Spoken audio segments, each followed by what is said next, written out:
Um, Thanks for joining tonight. In search of James of the Glen Duror Archaeological Field Survey 2019.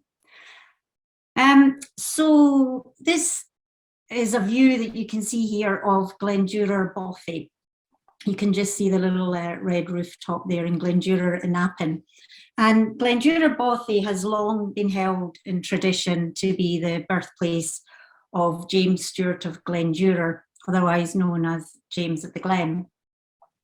And James was hanged in 1752 for the murder of a man called Colin Campbell of Glen Duror, who was a government factor making his way into Appin to evict some tenants from the forfeited estate of Archaeological.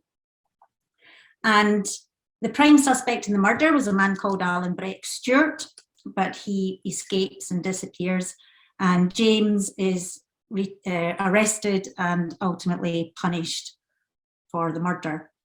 And James has sort of two lives. He has a historical life, and he also has a literary life, because this famous miscarriage of justice, which took place in 1752, went on to inspire Robert Louis Stevenson to write what I think is one of the greatest Scottish novels, Kidnapped. So this talk's basically going to be sort of split into three. I'm going to have a little look at the literary life of James of the Glen and Stevenson. And then we're going to look at the survey, the archaeological survey that ACFA undertook at Glen Duror.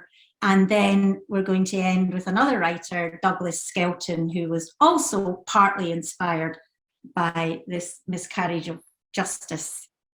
And we're going to try and have a little bit of a rest in the middle of the two for everyone to have a bit of a cup of coffee, fill up the wine, so on and so forth.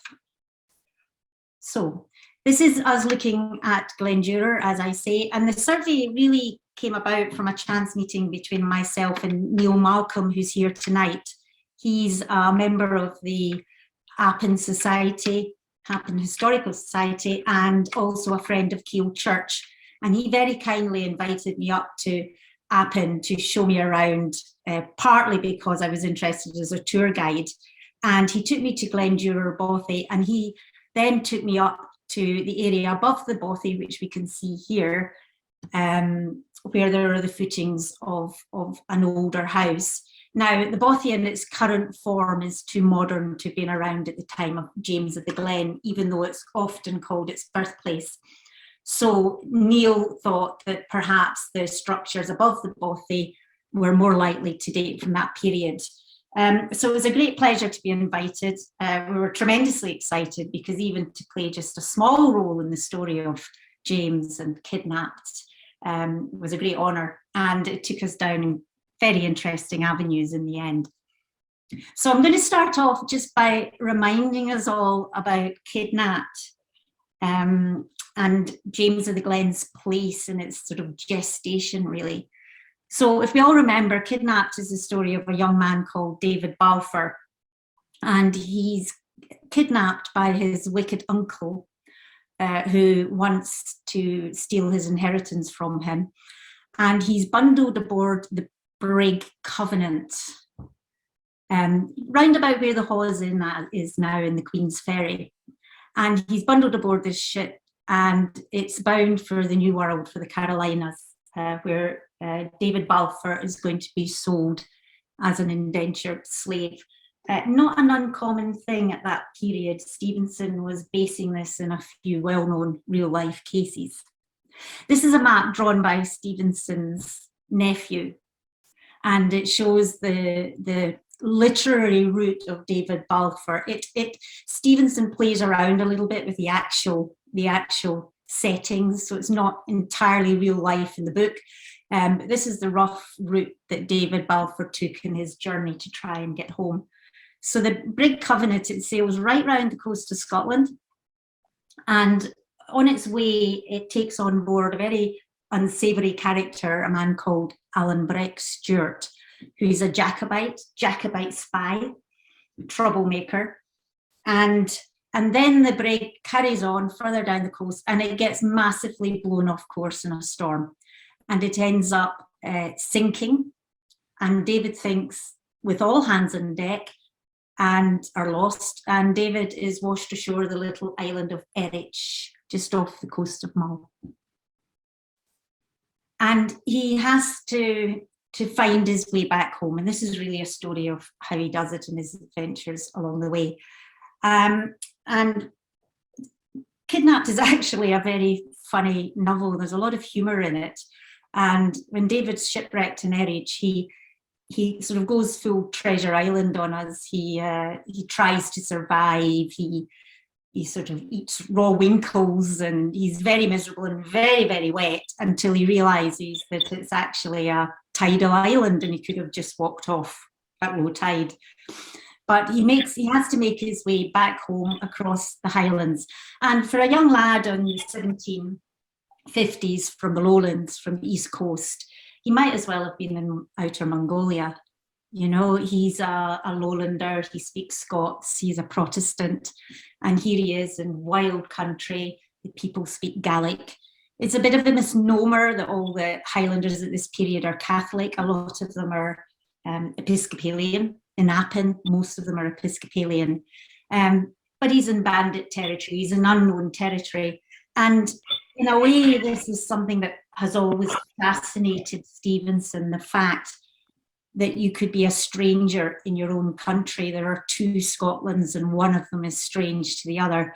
And Stevenson himself, he loves Scotland, but he never manages to survive in Scotland. He has to leave it, partly due to ill health, partly due to temperament.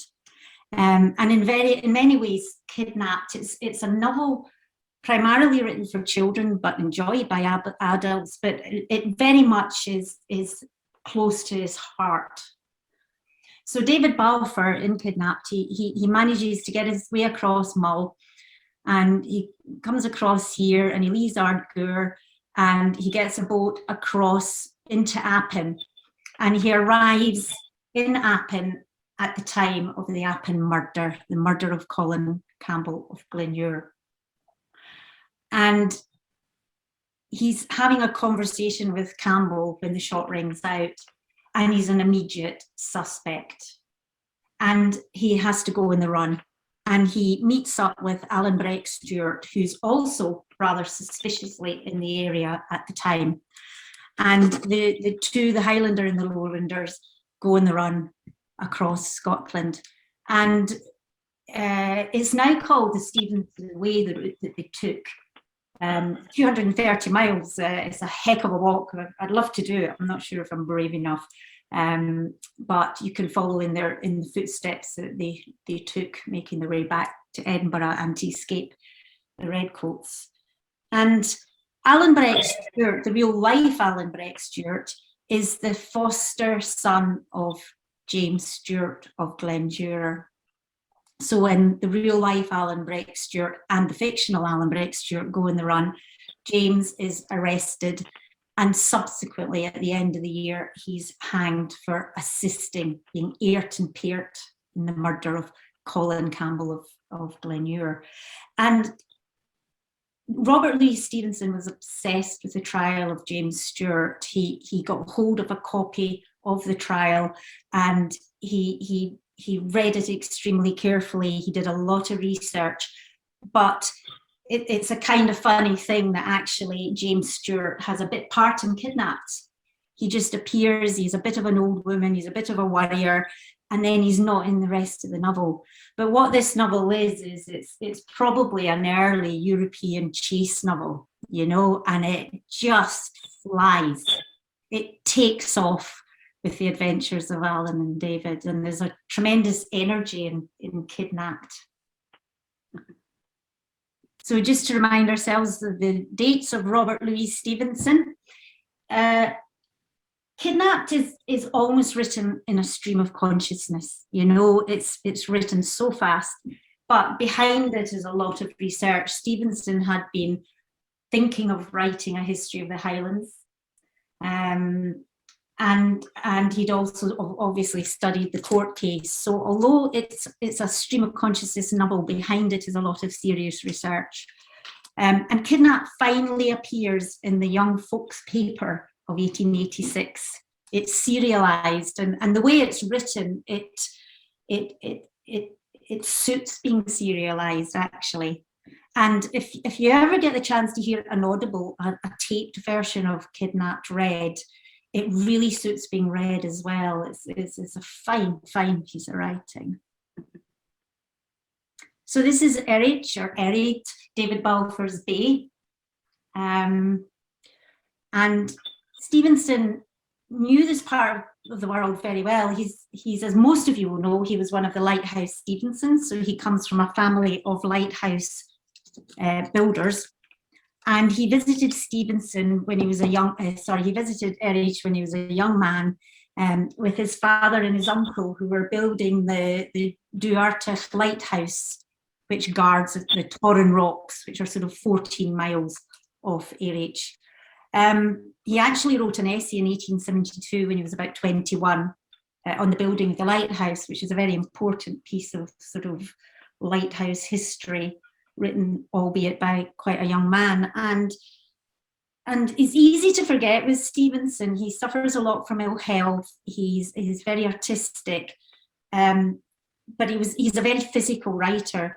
He did a lot of traveling with the family in boats and lighthouses, and you do wonder if he'd been healthy, whether he would have become the writer or what he would have done, because he loves landscape.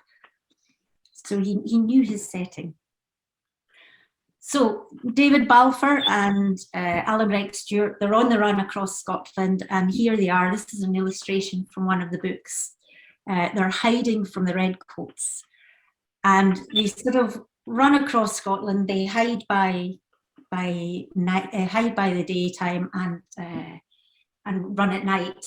And in this illustration, and the words that Stevenson's used, you do wonder, and this is probably aimed at the tour guides that are listening, is this Signal Rock? Is Stevenson describing Signal Rock, which earlier is associated with the start of the massacre of Glencoe? Hard to tell, but you get the feeling that he's pulling in a lot of places that he had seen in the past. And so you've got also something that always concerns Stevenson is the idea of duality. And of course, David Balfour and Alan Breck Stewart are often seen as the two Scotlands. You've got the red-haired Highlander, you know, a Celt, slightly emotional, temperamental, brave to a fault, a bit foolish maybe, not entirely trustworthy. And then here you've got the sort of douce young Scot, Protestant, sensible, maybe a little bit lacking in humour, perhaps. But it's a bit more complicated than that, I think, because Stevenson himself saw himself as possibly being descended from Highlanders. David Balfour has Stevenson's mother's family name, and Stevenson himself believed that he was perhaps related to the MacGregors, that there's Highland blood in him. So this is him again trying to find his home in a place he no longer lives in, or no longer can live in. And you do wonder as well, Stevenson had a difficult relationship with his father. He was always disappointing him. His father wanted an engineer or a lawyer, and Stevenson trained in the law, which is why he was so interested in the original court papers of James of the Glen. So he was not the man his father wanted. His father wanted a David Balfour, and he got a bit of Alan Breck Stewart. So it's, at its heart, it can be quite a complex novel as well. And as I say, although there was a lot of research in it, in essence, Stevenson wrote the book very, very quickly. And he said, suddenly the story moved. David and Alan stepped out from the canvas, and I found I was in another world. So they take off across Rannoch Moor. As I said earlier, the route that Stevenson chooses for David and Alan is is slightly fictionalized. Some of it is probably not that possible. Here's Rannoch Moor, we're looking at 50 square miles, even today, very hard country to try and hide and walk in. And at some point in the route, they kind of take a detour to Glen Alder, which is just off screen, and they meet Cluny Macpherson, another real life character from the Jacobite era who was hiding in a cave in Glen Alder for 9 years. And they visit Cluny, and around Cluny there was always swirling scandal about Jacobite gold, what had happened to the gold from France and Spain that was sent to support the clans, and was Cluny responsible for it disappearing, or was he being unfairly blamed for it? So another real life character that Stevenson introduces. And there's another really funny scene actually when Cluny and Alan play cards together. And Cluny Macpherson, it's said when he was in his, what it's called his cage, Cluny's cage in Glen Alder, he had with him, he had a servant to light his fire, a servant to bake his bread, somebody to cook and keep watch, and he also had somebody to play cards with. So Stevenson's playing around with this in his fictional scene, and Alan plays Cluny at cards, and obviously because he's been in his cave for a long time, he's a very fine cardsman, and Alan loses all their money. And they have David Balfour is furious. They have a tremendous fallout because it's mostly David's money. And as many people have said before, when you read Kidnapped as a young person, it's a really upsetting scene. The two people that you've just fallen in love with all of a sudden aren't speaking, and you don't think they ever will again. So the two of them, they make their way down, and they sort of almost limp into Balquhidder, where I'm talking to you from today. Alan practically carries David into the glen. He's very ill, they're still not really speaking. And they seek help from a MacLaren. The MacLarens, one of the main clans of the glen, who were traditionally supporters of the Appin Stuarts. And it's a very dangerous period for Alan and David, because the glen is hoaching with MacGregors, who are the traditional enemies of the Stuarts of Appin. And so Alan disappears to hide in the hills, and David is looked after by the MacLaren. And there's a tremendous scene where Alan appears at the door at the same time as Robin Og, who's the mad, bad son of Rob Roy MacGregor. And things are very tense. They're sort of facing off to each other, fingering their swords, two cock of the Norths, and eventually they're persuaded that instead of fighting, they will have a bagpiping competition to settle their dispute. And you can just feel David thinking, oh no, this is just going to end really badly. But at the end of it, it's proven that the MacGregor is the better piper. And Alan very magnanimously says, I'm no fit to blow in the same kingdom with you. And he allows the MacGregor to leave without a fight. So Stevenson probably knew Balquhidder. We're looking at here, it's called Keeper's Cottage now. It may well have been an inn in the past. There is a sort of local legend that this was a sort of crawl space where if you drank too much, and couldn't make it up the glen, you could just crawl up a ladder and sleep inside. It used to actually house a very fine Norwegian forest cat at one point. But this building here is obviously a late building. There's a bit of the old stuff at the other end, so it wouldn't have been around at the time of the 1750s. But there was a tradition of, they're called tie houses, dram shops in the glen, and also in Appin. And if Neil excuses my terrible Gaelic, but for example, there was Tie Inshig, which was a local dram shop in Appin that James of the Glen would have used. So there would have been several dram shops in these glens. And also in Balquhidder is the grave of Rob Roy MacGregor himself. And again, for perhaps the tour guides among us, this is a great place to stand with guests, because here you can really talk about the three greats of Scottish literature, or later Scottish literature, because here also there are strong associations with Sir Walter Scott. Sir Walter Scott knew Balquhidder very well. As a young man, he came here to settle a law dispute with some of the tenants in Balquhidder. And of course, Scott himself was inspired to write his novel Waverley when he was sent as a young man to visit Stuart of Inverhisle, who is another of the Appin Stuarts in the Appin area near Loch Creran. And this old man talked to him about Culloden, and it was out of this that Waverley was born.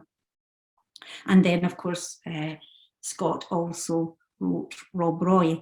So he's often called the father of historical fiction in the Western tradition.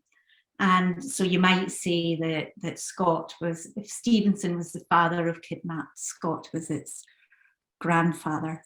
And also, this is just a little picture of a television screening of the 39 Steps by John Buchan, coming over the bridge at Kirkton of Balquhidder. And of course, buried here also with Rob Roy MacGregor are his wife and his sons, including Robinog himself, the real life Robinog, who challenged Alan Breck Stewart to the piping competition in Kidnapped. He was subsequently hanged for forcible marriage and murder and all things nefarious.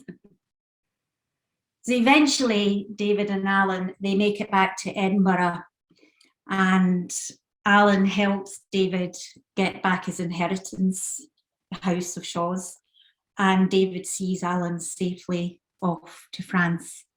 And this is a rather wonderful statue for those of you who haven't seen it, in Christorfen at the Rest and Be Thankful. It was designed by and made by Sandy Stoddart and opened by Sir Sean Connery in 2004.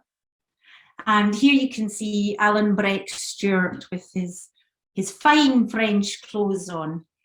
A lot is made in real life at the trial of James of the Glen about the clothes that Alan Breck Stewart was wearing at the time of the murder, whether he was wearing his fine French clothes or whether he was wearing clothes he borrowed from James Stewart to work in the fields. And a lot of time and energy is spent discussing the clothes of Alan Breck Stewart. So here he is, and he's holding a mock-up of the Fiery Cross, which he used in their journey to get help from friendly Jacobites. And here we have David Balfour standing proud. Look at him, he's become a man. And again, this idea in literature that you leave a boy and your experiences sort of turn you into a man. So, oh yeah, just before I move on, the Kidnapped kind of at this point just falls off a cliff. It just stops. It was criticised at the time. Alan Breck Stewart and David Balfour kind of just say, "Oh well, it was great, all the best, see you later," sort of thing, and. It was criticised by his publisher, Stevenson's publisher at the time, and those who read the book. And actually, it was to lead to Stevenson going on to write a sequel, Katrina, which involves the MacGregors and what happens to James and the role of one of the MacGregor brothers in James's trial. I quite like the way it ends. I think young men tend to not say things that really move them, so I think it's quite realistic. But it kind of falls off the end partly because Stevenson's kind of had enough. You know, he's written it in such a great flurry of activity, and once he leaves the Highlands, it's almost as like he's given up his interest, he's lost his interest. So let's go back to 1750s and meet the real Alan Breck Stewart, Colin Campbell of Glen Duror, and sorry, sorry guys, a bit of a problem here. There we go. Let's meet the real Colin Campbell of Glen Duror, Alan Breck Stewart, and James Stewart of Glen Duror.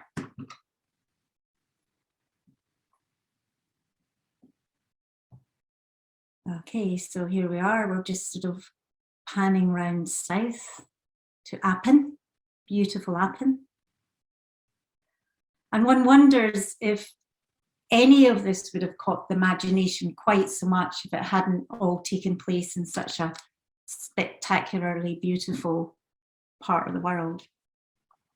So here we are. So the fictional David Balfour, he kind of comes across from Ardgour in a boat, and he lands at the Wood of Lettermore, just where the assassination of Colin Campbell of Glen Duror takes place. And so Campbell, he's been ferried across the water. This is the modern bridge here that you can just about see coming down where the arrow is. Obviously, in the past, they avoided the narrows at Ballahoolish. They would have been very dangerous, so the ferry wouldn't have been at the shortest point. And Colin Campbell of Glen Duror, he's making his way across into Appin from Cameron country. Campbell, after Culloden, he's made the factor of 3 Highland estates that were forfeited, 2 in Cameron country, including Callart, and the third one in Ardshiel, the estate of Ardshiel, Charles Stewart of Ardshiel. And he's making his way across into Appin to begin evictions. And he kind of relaxes Campbell. It's one of the interesting aspects of the events of 1752, in that people at the time report that he was really nervous in Cameron country. His mother was a Cameron, so he wasn't very popular. And he seems to have been worried that something might happen to him in Cameron country, and it doesn't. So he kind of relaxes once he gets into Appin. Now, Colin Campbell of Glen Duror, his home is just where the arrow is now, just top left screen, off screen a little bit at Glen Duror. So he's kind of getting close to his home country. And he's with 3 companions. He's with his nephew, who is Mungo Campbell, and he's with a sheriff officer, Donald Kennedy, and then he's with his servant, John Mackenzie. And so they're making their way through the Wood of Lettermore. They get kind of spread out, and probably one shot, everyone says it's one shot, rings out, and he's assassinated. And the prime suspect is Alan Breck Stewart. Alan Breck is in the area. He's been in the area for quite some time, and he's been agitating against Colin Campbell of Glen Duror. But he quickly disappears, he escapes, and instead James Stewart of Glen Duror is arrested in his place. Now, James, he's said to have been born at Glen Duror, Bothy, which you can just see here. And so forevermore, he's associated with Glen Duror. He's for some time, he's a tenant, so he's of Glen Duror, but he's taken off Glen Duror by his own half-brother, Charles Stewart of Archaeological, and he's not a tenant there anymore at the time of the murder. He's living in a charn. He lives in Achandarach and then a charn. So, but you can see here that he's very close. He's a neighbour of Colin Campbell of Glen Duror at this point.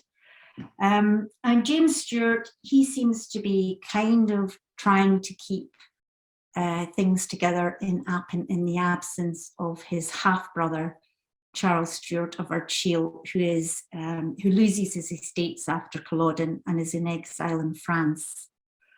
And so Alan Breck Stewart is in Appin, also involved in collecting money for the exiled chief. And what seems to be happening is, and it's probably quite common at this point, but for quite some period of time, the Appin tenants are being asked to almost pay a double rent. They're paying the factor, the government, and they're also paying money to sustain their chief and also his family, particularly his wife, who kind of hangs on in Appin for quite a while after Charles Stuart escapes to France, and then she's finally forced to move as well. And so for a good period of time, things are not great.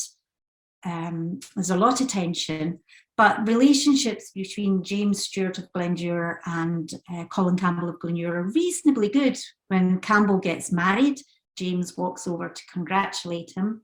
And once he becomes factor, Colin almost has James operating as a sub-factor because he's the man of the district that everyone looks to in the absence of his half-brother. But things really deteriorate by the time we get to 1752, and Campbell has made it known that he's going to begin evictions.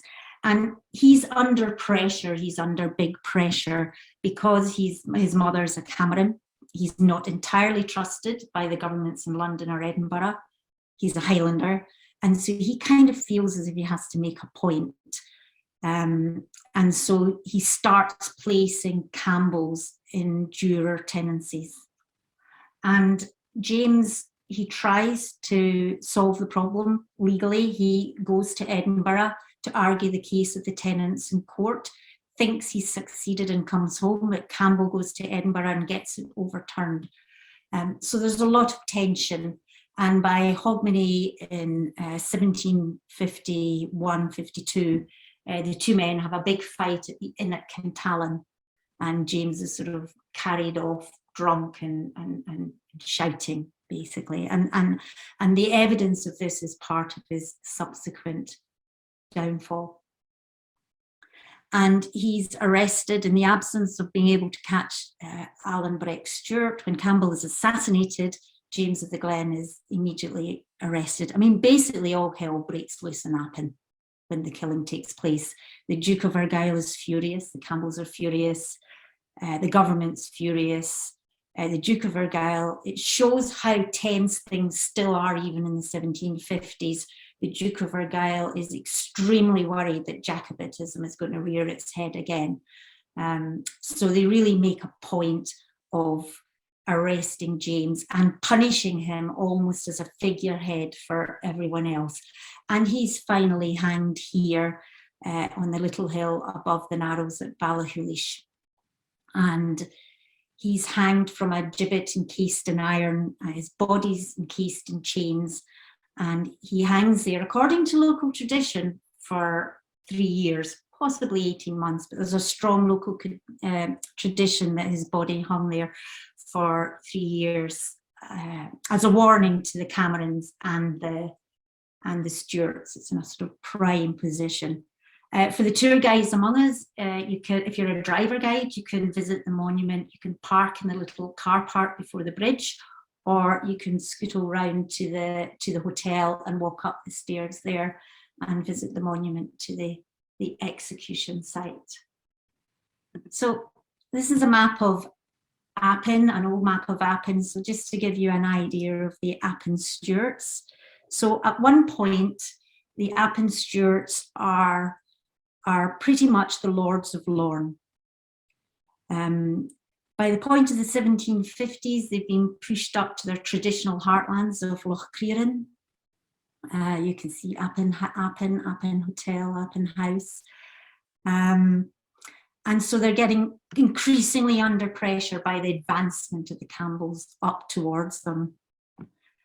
And so the chief at the time, was the 10th chief of Appin, was Dougal Stewart, who seems to have been a bit of a wastrel in Edinburgh, not that interested in politics. His father, Robert Stewart, had been forfeited after 1715, so he's very keen to hang on to what he can and to not anger his Campbell neighbours. At the time, he does not come out in the 45 at all. although 21 of his tenants do. So, like many other places, did he know, did he approve, or did he not know? And it's hard to tell. But the nominal leader of the Stuarts of Appin was Charles Stuart of Archaeological, Big Charlie. In his youth, a famed sword fighter. It's said that he used to hold a school in Appin for the young boys who would come and learn sword fighting, and they would run up the hill, and the fastest runner would get bannocks and cheese as a reward for his mother. And of course, it's a bit of a misnomer about the Jacobite army that fought at Culloden, and Charles Stuart raises the Appin regiment that fights at Culloden. It's a bit of a misnomer that this army was medieval. Many of them were very experienced soldiers from foreign wars.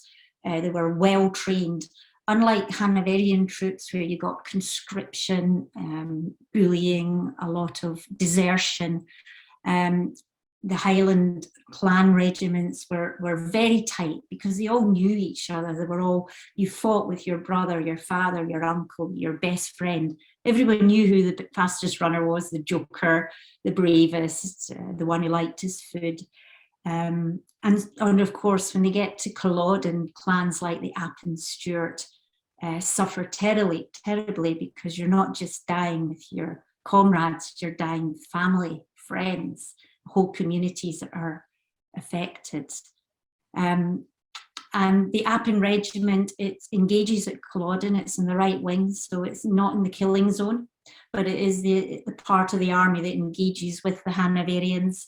They managed to escape with the Appin chalice, which they said mass with, and their flag, but they suffered terribly losses, 93 dead, 65 injured, huge losses.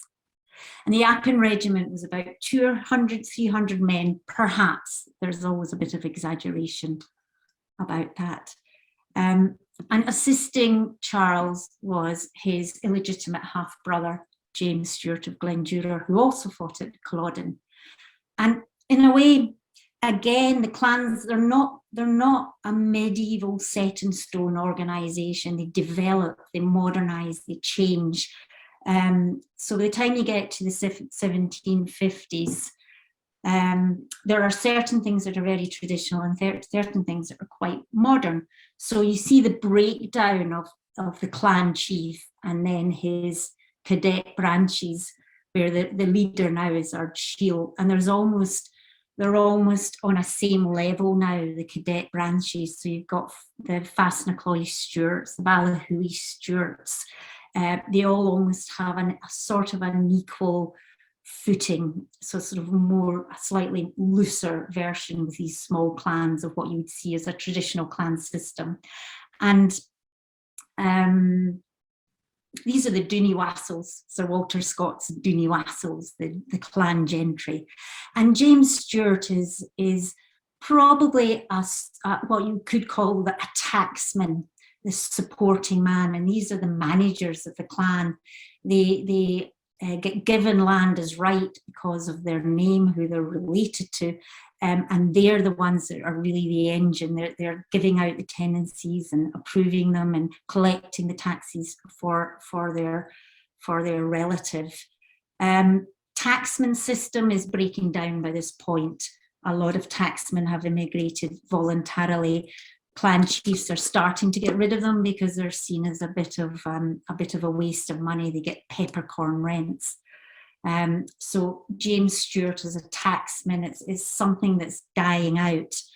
And we mustn't romanticize the Highland Army too much, because part of James's job would have been to get the tenants out to war, whether they agreed or not.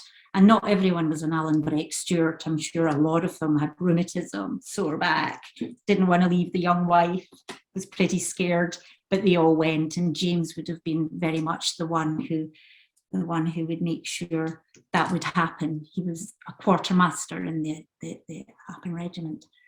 And then we have the Campbells, and look, you can see how they're encroaching. This is Colin Campbell here.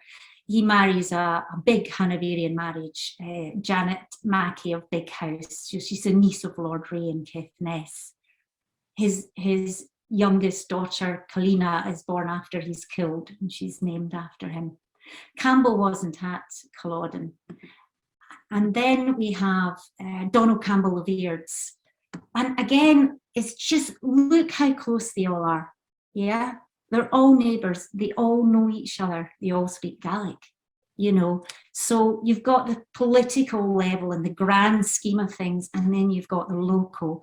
And Donald Campbell of Eards is really interesting. He did fight at Culloden. He was at Culloden.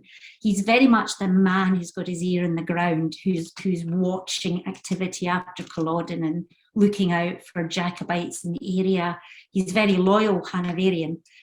He's always writing letters to the government, because while he's away, a British naval ship bombarded his lands, and he's always writing to claim compensation from people on his own side. So he's a bit miffed about it. He's probably, I don't know, a sort of 18th century Douglas Ross and Jason Rees-Mogg, I think. But also what's interesting about Donald Campbell of Eards is he seems to be personally friendly with James Stewart. And at the time of the murder, James is a tenant of Donald Campbell of Eards. And so that's interesting. When the murder takes place, it's not James himself who's losing his tenancy in this occasion. He seems to be secure. So what is it that's getting the Stuarts? And it's probably their sense of duchas, their sense of clan heritage. Now, duchas in its purest form is family. It's everyone is related to the same common ancestor. In reality, it's much looser than that, obviously.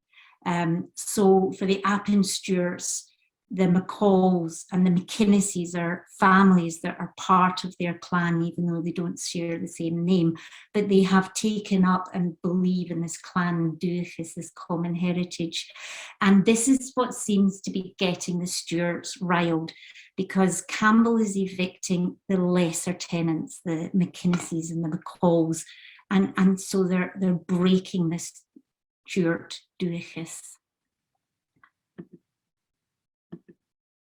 And of course, Colin Campbell and Donald Campbell of Eards, they're kind of the new gentry in the Highlands.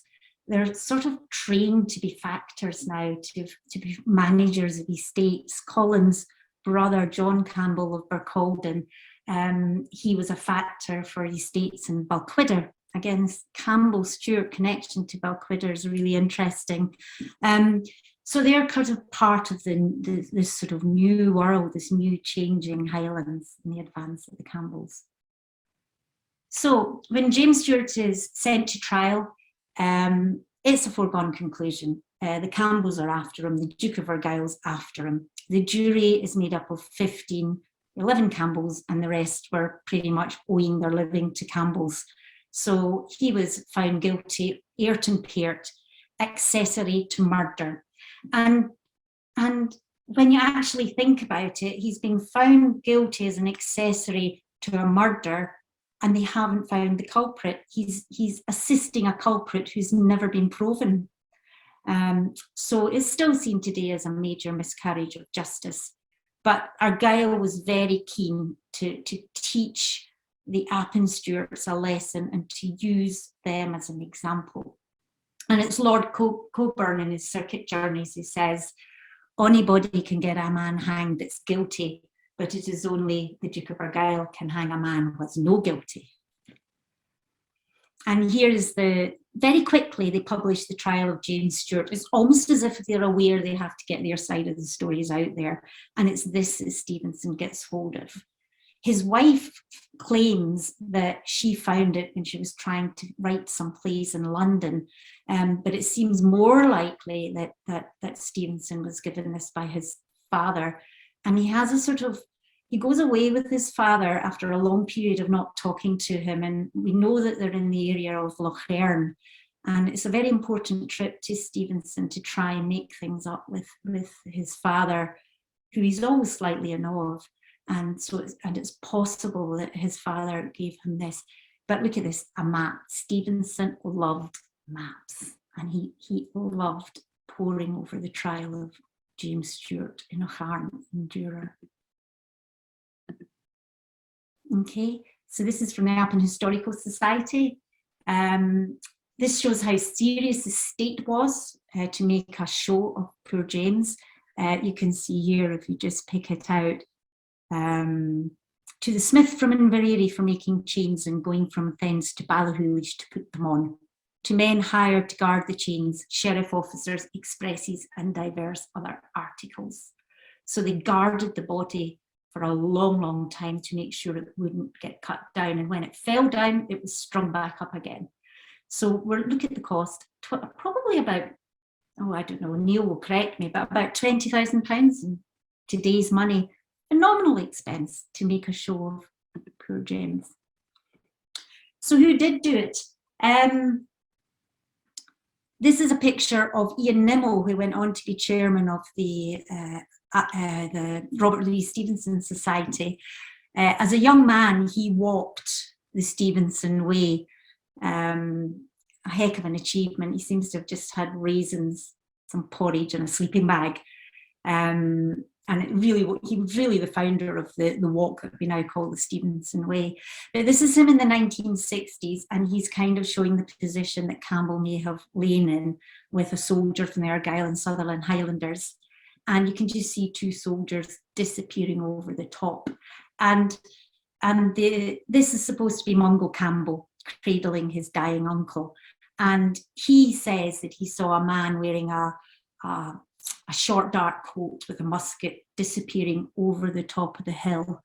But he changes the story a lot. It gets to the point that Mungo is just determined to convict Alan Breck Stewart and James, and he's a little bit unreliable. Ian thought that perhaps the sniper was closer in this sort of area, maybe about 50 feet away. He would have had a good view. This is a great picture because now this area has been destroyed by forestry. The Forestry Commission showed no care for this. This is the cairn marking the killing site, and the Forestry Commission have pretty much destroyed it. You can go and see the cairn today, but the surrounding area has not been left alone. So it's great to see how it might have looked at the time.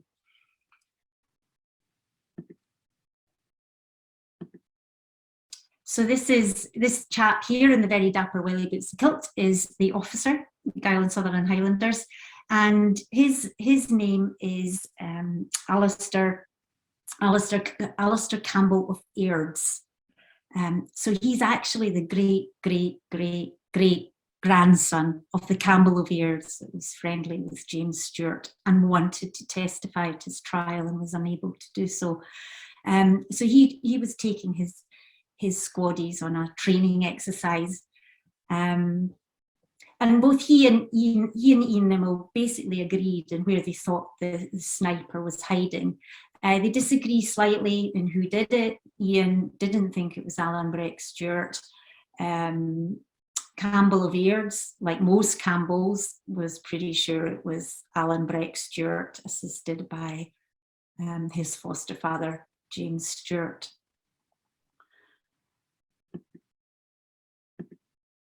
And this is the two of them looking a little bit older at one of the anniversaries at the site. So a lot has been discussed about the actual murder weapon itself. Highlanders often, this is what they call a sort of old Spanish gun, a musket, which Highlanders favoured. And this one is in the museum at Fort William. There's also another gun that's supposed to have took place, been involved in the murder at the National Museums of Scotland as well. It's called by the Stuarts the Black Gun of Misfortune. And there's been a lot of discussion because Campbell was found with 2 bullets either side of his sort of belly button. Probably, it was assumed at the time by those that examined him, shot in the back. And Ian Nimmo and others have suggested that that's because Highlanders favoured, they called them sort of, it was swan shot. So it was like they loaded the musket with a double shot. So the first one would go off and a second one would go off the chaser or the wanderer in Gaelic. and they would slightly diverge, and it would give the effect of looking as if someone had been shot twice. Other suspects were Donald and John Stewart of Ballachulish, and particularly Donald, the nephew of Alexander Stewart of Ballachulish.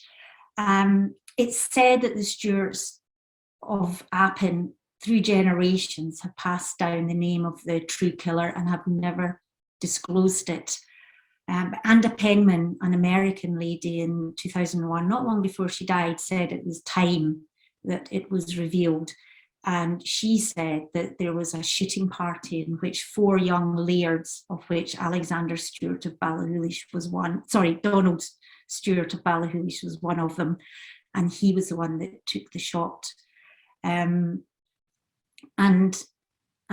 others have suggested that Campbell's nervousness in Cameron country might suggest that the young hotheads, the Camerons and the Stewarts, had decided to do away with him. They didn't get the opportunity as he passed through Cameron country, but when they get to Ballachulish and then the Wood of Lettermore, the party is strung out and they take the opportunity. And Alexander Stewart of Ballachulish, Donald's father, he delays Campbell on his way to the Wood of Lettermore and chats with him. And Campbell's, the sheriff officer, drops his coat and the servant goes back to it. So it happens that Campbell is on his own with his nephew when the shot fired out. Stevenson loved all of this. He says, "For the Highlander values a secret for itself and for the congenial exercise of keeping it." And it hasn't died. To this day, there are still people who think that James Stewart was unlawfully killed.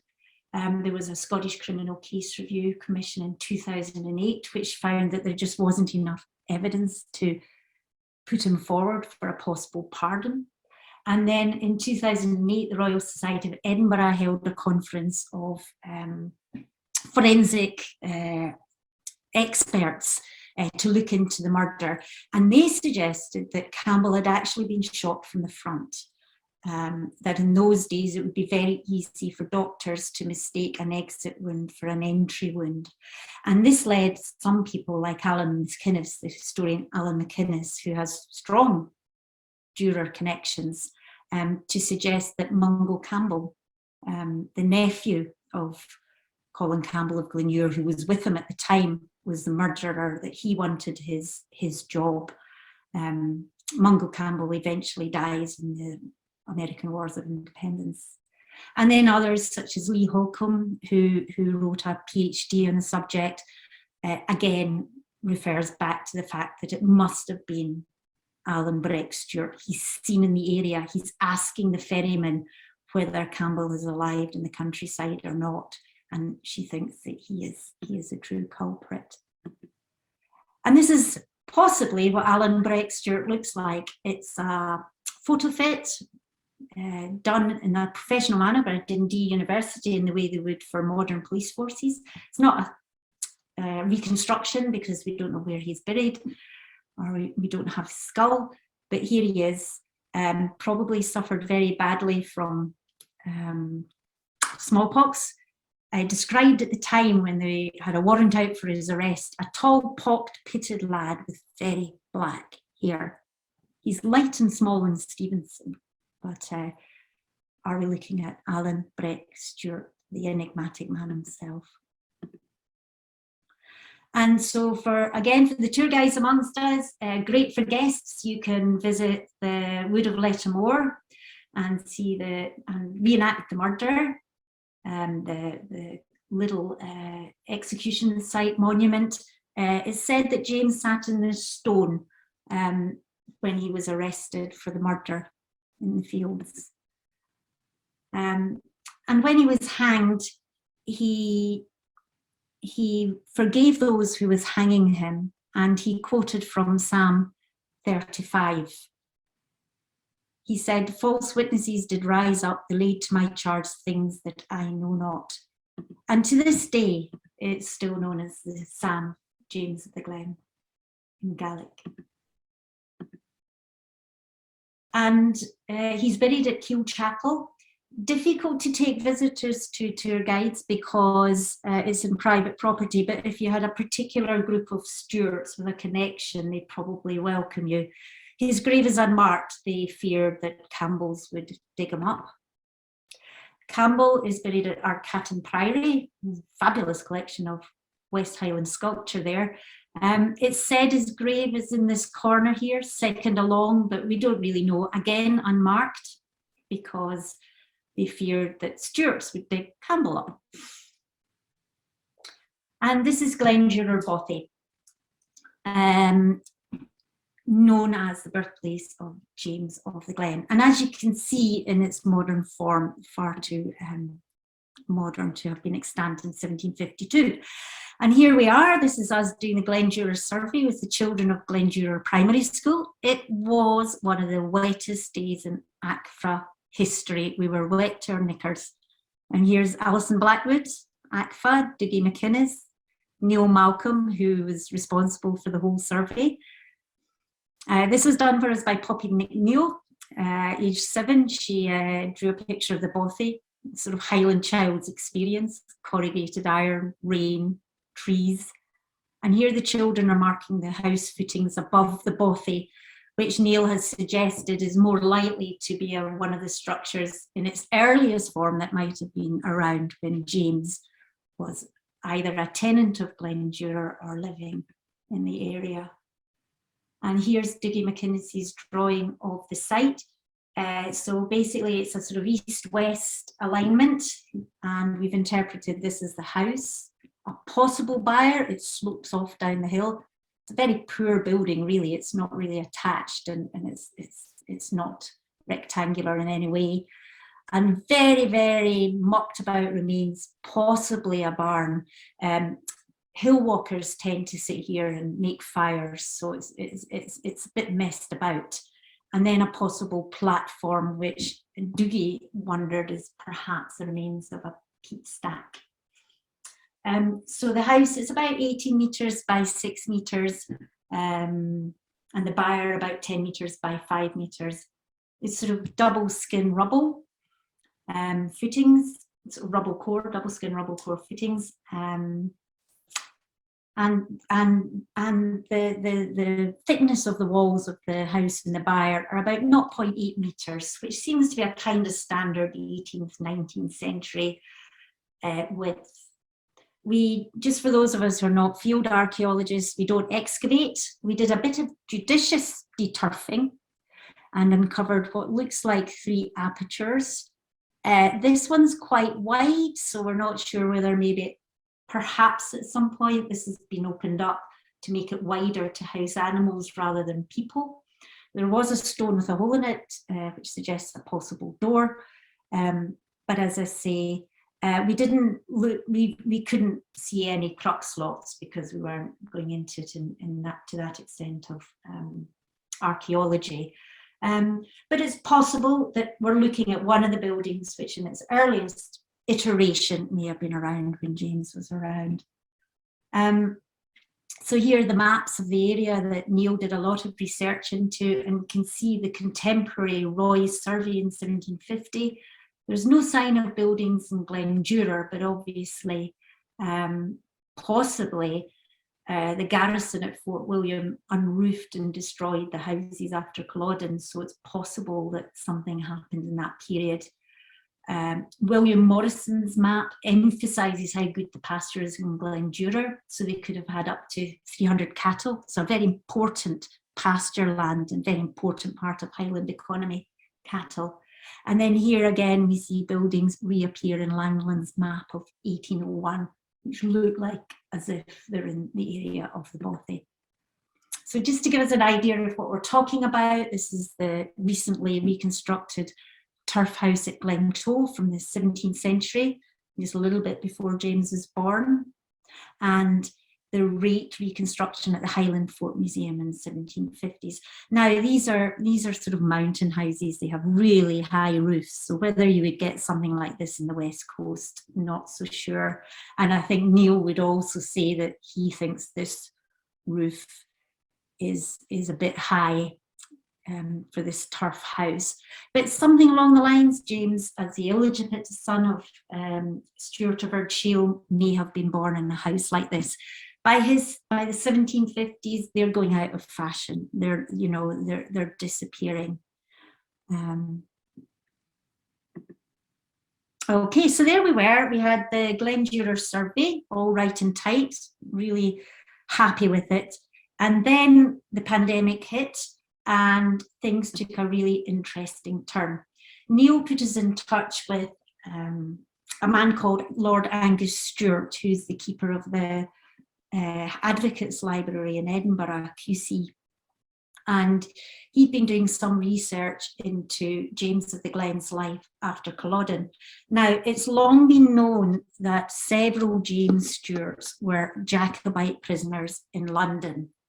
And there's been a bit of a suggestion that one of them might have been James, but it seems to have been discarded by most historians, partly because there's no local tradition of James having been a prisoner in London after Culloden. It's thought that he's in hiding and then he reappears with the Act of Indemnity in 1747. But Angus Stewart is getting more and more convinced that our James was also taken prisoner in London, and he's been poring over the records at Kew. So this one is an account of rebels committed in 1747, and you can see here at number 6 down at the bottom, James Stewart, natural brother of Archaeological, was a quartermaster of Archaeological regiment, is a man of no consequence. Now, James of the Glen is the illegitimate half-brother of Archaeological. He's the tacksman, and if you're going to have anyone as your quartermaster, it would be your leading tacksman, someone everyone knew and respected. And you can see here also in the bottom paragraph, it says of this James Stewart, a man was instrumental in saving the lives of Captain Campbell of the Argyllshire militia, who had the misfortune to be taken by the rebels, and in general is said to have acted a very humane part by such of the king's troops as fell into the hands of the rebels. And again, what we know of James of the Glen, he seems to be a very decent man. He goes to court to try and save his tenants. He doesn't resort to violence. He fosters lots of children. It sounds like him. It sounds very much as if it could be him. And then here, this final document, the list of Jacobite prisoners delivered to Commodore Smith in 1746. And this is at Leith, where the Jacobite prisoners are being held in prison ships.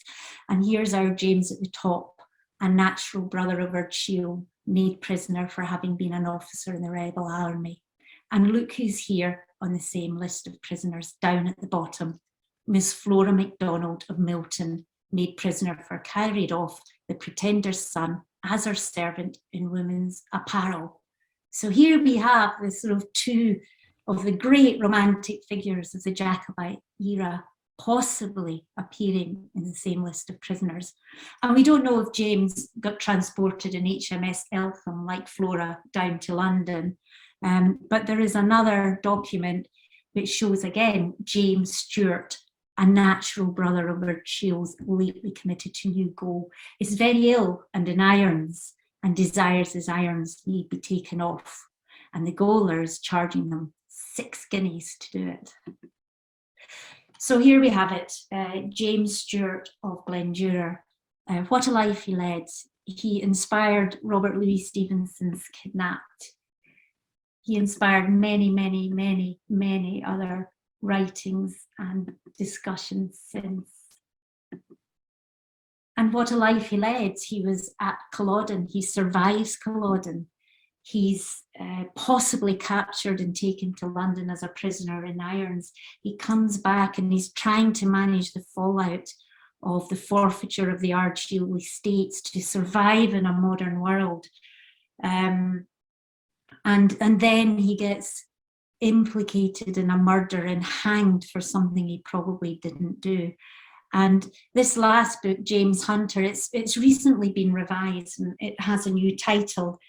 James never liked the title Culloden, the Last Clansman, so he's retitled it, and I kind of like it because I think James, he's living at a time when his whole world is changing, when the role of a tacksman, when the role of the supporting man is disappearing. So I think in many ways he was one of the last clansmen. Okay, well, thank you, folks.